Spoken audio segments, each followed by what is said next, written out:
అంటే జగన్మోహన్ రెడ్డి ఎత్తుకున్నటువంటి అంశమే నాకు చాలా పేలవమైన తేలికపాటి అంశం అనిపించింది. తేలికపాటి మీన్స్ ఒక మనిషి చనిపోవడం తేలికపాటి అంశం నేను అనట్ల.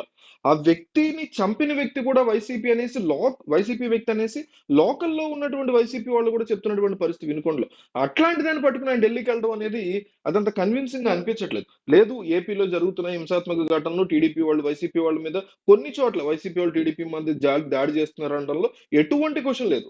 హింసాత్మక ఘటనలు ఏపీలో జరుగుతున్నాయని గాని ఎవ్వరు కూడా కండెమ్ చేయట్లేదు. జరగట్లేదని అనట్లేదు. అంశం అది గాదు. అయితే ఈ రషీద్ అంశం మాత్రాన్ని తీసుకొని ఆయన ఢిల్లీ వెళ్లి, ఆ లెవెల్‌లో హడావుడి చేసేటువంటి ప్రయత్నం చేయడం ఏదైతే ఉందో, అది క్యాడర్‌ని బూస్ట్ చేయడానికి గాని, లేకపోతే క్యాడర్‌ని మళ్ళీ రీస్టార్ట్ చేయడానికి, రీబూస్ట్ చేయడానికి అంత సూపర్ వర్క్ అవుతుందని నాకనిపించట్లేదు. అలాగే అయిందనిపించింది ఈరోజు గూడా. ఎందుకంటే ఏదో నామమాత్రంగా, తూతు మంత్రంగా కంప్లీట్ చేసామా అంటే కంప్లీట్ చేసాం ప్రోగ్రామ్ అన్నట్టే అనిపించింది. ఫస్ట్ ఆఫ్ ఆల్ ఆయన పొద్దున మనం ఆల్రెడీ ఒక వీడియోలో అనుకున్నాం నిన్న.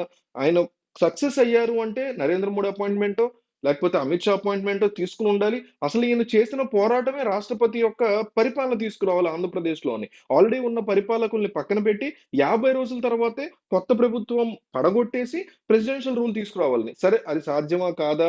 దానికి పొలిటికల్‌గా బీజేపీ అడ్డంకి సృష్టిస్తుంది అవన్నీ తర్వాత. కనీసం రాష్ట్రపతి పరిపాలన కావాలనుకుంటున్నప్పుడు రాష్ట్రపతి యొక్క అపాయింట్‌మెంట్ తీసుకున్న ఆమెని కలిసి, ఆమెకి వినతి పత్రం సమర్పించి ఎట్లయితే ఏపీలో గవర్నర్‌తో మాట్లాడారో ఇట్లా వినతి పత్రం సమర్పించడం, వీడియోలు, ఫోటోలు చూపించడం, ఏపీలో గవర్నర్ కూడా అట్లే చూపించారు. అట్లా గనక చేసుంటే ఖచ్చితంగా ఒక లెవెల్‌లో ఈ యొక్క వ్యవహారం హిట్ అయ్యి ఉండేదని చెప్పుకోవచ్చు. లేదు ఇందాక అనుకున్నట్టు మోడీ, అమిత్ షాల వ్యవహారంలో వరకన్నా బాగుండేది. కానీ ఇవన్నీ మించి రాహుల్ గాంధీ గనక రంగంలోకి దిగి ఉంటే నిజంగా ఒక లెవెల్‌లో వణుకు పడుతది. అందులో క్వెషనే లేదు. ఎన్‌డీఏ కూటమి మొత్తానికి వణుకు పడుతది. మరి ఆళ్ళకి వణుకు పట్టేలా చేస్తే ఈయన్ని ఊరుకోకుండా ఈయన్ని వణికిస్తారుగా అక్రమాస్తుల కేసు వ్యవహారం బయటికి తీసని వ్యవహారంతో మరి అందువల్లే రాహుల్ గాంధీ రానివ్వలేదో మనకు తెలీదు గానీ, అఖిలేష్ యాదవ్ రావడం మాత్రం ఖచ్చితంగా ఒక మంచి బిగ్గెస్ట్ పాజిటివ్ పాయింట్‌గా చెప్పుకోవచ్చు. అట్లాగే ప్రియాంక చతుర్వేది వచ్చారు శివసేన రాజ్యసభ ఎంపీ. అంటే విజయసాయి రెడ్డికి వీళ్ళంతా కొలీగ్స్ కాబట్టి మేబీ వాళ్ళ హెల్ప్‌తో వచ్చారేమో తెలీదు గానీ, ఆవిడ కూడా చాలా బాగా మాట్లాడారు. మొత్తానికి ఆంధ్రప్రదేశ్‌లో హత్యా రాజకీయాలు చాలా తీవ్రంగా జరుగుతున్నాయనే అంశాన్ని నేషనల్ మీడియాలో, నేషనల్ లెవెల్‌లో చూపించడంలో జగన్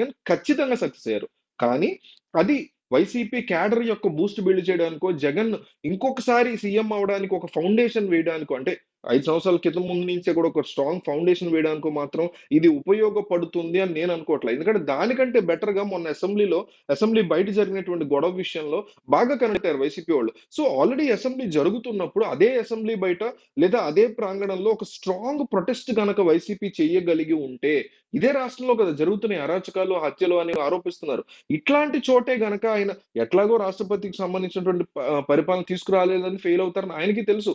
బట్ ఒక మోరల్ బూస్ట్ ఇవ్వాలి క్యాడర్‌కి లేకపోతే దేశవ్యాప్తంగా అనుకున్నారేమో గానీ, అది కూడా అంత సూపర్ సక్సెస్ అయినట్టు ఏం కనిపించట్ల. దాని బదులు ఏపీలోనే ఒక తన స్ట్రాంగ్ క్యాడర్ చెప్తున్నారు కదా! 40% ఓట్లేసారని. ఎవరైతే కాస్త సపోర్టివ్‌గా ఉంటారో, ఈ అమరావతి జరుగుతున్నటువంటి అసెంబ్లీ వద్దకి ఒక భారీ ర్యాలీ లాగా వెళ్లి, ఒక మౌన దీక్ష అయినా ఒక స్ట్రాంగ్ ఆయన గనక చేసి ఉంటే, అప్పుడు ఒక స్ట్రాంగ్ ఇంపాక్ట్ డెఫినైట్‌లీ కలిగి ఉండేదని చెప్పుకోవచ్చు. ఓవరాల్‌గా ఢిల్లీకి వెళ్లి ఆయన ఏదైతే ఆహ్, ఏదైతే రిప్రజెంట్ చేయాలనుకున్నారో ఏపీలో జరుగుతున్నటువంటి హత్య ఉదంతాల గురించి డెఫినైట్‌లీ అప్రిషియబుల్.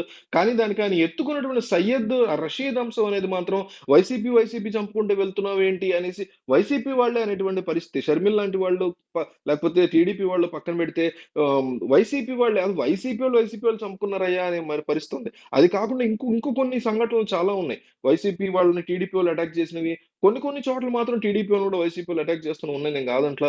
బట్ ఎక్కువ శాతం గెలిచింది వాళ్ళు కాబట్టి గెలిచుంటే వైసీపీ వాళ్ళు అట్లకి భారీ ఎత్తున చేసేవారు. ఇప్పుడు టీడీపీ వాళ్ళు భారీ ఎత్తున అటాకులు చేస్తున్నారనే పరిస్థితుల్లో అందులోంచి ఇంకేదైనా వేరే అంశాన్ని తీసుకొని ఆయన వెళ్ళుంటే ఈ హత్యోదంతాల గురించి, పరిణామాల గురించి బాగుండేది గానీ, రషీద్ అంశం మాత్రం తీసుకెళ్లడం అంతగా వర్కౌట్ అవ్వలేదేమో అనేటువంటి సిట్యుయేషన్ అయితే ఒకటుంది. ఏదేమైనా రషీద్ యొక్క కుటుంబానికి మాత్రం న్యాయం జరగాలి. అది సెపరేట్ యాస్పెక్ట్. బట్ ఈ రాజకీయాల పరంగా నేను చెప్పదలుచుకున్నా. సో, ఒకసారి ఈ వీడియో అయిపోయాక మన ఛానెల్ షార్ట్స్ చూడండి. నేను షార్ట్స్‌లో రకరకాల ఇన్ఫర్మేటివ్ వీడియోస్, బ్రేకింగ్ న్యూస్ ఇవన్నీ కవర్ చేస్తున్నా. ఒకసారి చూసి బానే ఉంది కాంటెంటు, ఇంట్రెస్టింగ్‌గా అనిపిస్తుంది, మనకు ఉపయోగపడుద్దనుకుంటే సబ్స్క్రైబ్ కొట్టడంతో పాటు కంపల్సరీ బెల్ ఐకాన్ కొట్టండి. ఎందుకంటే మీకు వెంటనే నోటిఫికేషన్ వస్తది వీడియో పోస్ట్ చేయగానే. బ్రేకింగ్ న్యూస్‌లు మెయిన్ స్ట్రీమ్ మీడియా కంటే కూడా మనం చాలా ఫాస్ట్‌గా న్యూస్ పోస్ట్ చేస్తున్నాము మన షార్ట్స్‌లో. దాంతో పాటు రకరకాల ఇన్ఫర్మేటివ్ వీడియోస్ ఉద్యోగాలని, అదని, ఇదని చాలా పోస్ట్ చేస్తున్నాం. కాబట్టి మిస్ అవ్వకుండా మీరు సబ్స్క్రైబ్ చేసుకుంటే బెల్ ఐకాన్ కొట్టాలి. సబ్స్క్రైబ్ చేసుకోకపోయినా పర్లేదు. నేను ఫీల్ కాను అసలు. కానీ సబ్స్క్రైబ్ చేసుకున్న ప్రతి ఒక్కళ్ళు బెల్ ఐకాన్ కొడితేనే సబ్స్క్రైబ్ చేసుకోండి. అది మీకే హెల్ప్ అవుతుంది రేపొద్దున. మీకు మంచి ఇన్ఫర్మేషన్ ఇమ్మీడియేట్‌గా వస్తది. బ్రేకింగ్ న్యూస్‌లు కూడా చాలా ఫాస్ట్‌గా